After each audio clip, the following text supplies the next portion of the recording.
రాత్రంతా సెల్ ఫోన్ల ముఖం పెట్టి పెట్టి తెల్లారుతున్న టైంలో వండుకుంటారు చాలా మంది. పొద్దు బారెడెక్కినా అస్సలెవ్వరు. హాగో రోజు గట్లనే చేస్తున్న బిడ్డల కోసము ఓ తల్లి ఏం చేసిందో చూడుండ్రి.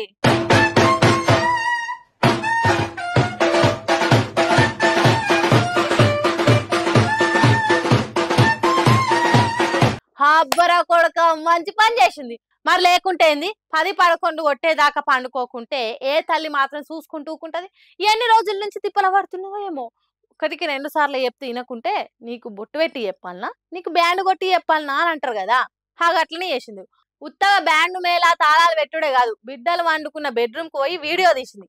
మీ పనితనం, మీ సోమరిపోతుతనం ప్రపంచానికి చూపేటట్టు అన్నట్టు డప్పు కొట్టి చెప్పినట్టు చేసింది. ఒక బిడ్డ నవ్వుకుంటా లేచి కూసున్నది గాని ఇంకో బిడ్డ అట్లనే చెద్దరు కప్పుకొని వండుకున్నది. ఈ బ్యాండ్ మేళం సరిపోయేటట్టు లేదని ఆ మహాతల్లికి రామాయణంలో కుంభకర్ణుని లేపేతానికి ఏనుగు గింకారాలు, శూలల పోట్లు, పెద్ద పెద్ద సప్పుళ్ళు పెట్టి లేపాలి కావచ్చు. మరి లేకుంటే ఎందుల్లా వీళ్ళనే కాదు, చాలా మంది రాత్రిపూట సెల్ ఫోన్లు, పొద్దుందాకా నిద్రపోను ఇదే చేస్తున్నారు. రాత్రి నిద్ర పోకుంటే రోగాలు వస్తాయనే సోయి లేకుండా చేస్తున్నారు. ఇట్లాంటి వాళ్ళ శాతము దేశంలో పెరుగుతనే చాలా ప్రమాదం అని అంటున్నారు ఈ వీడియో చూసిన జనాలు.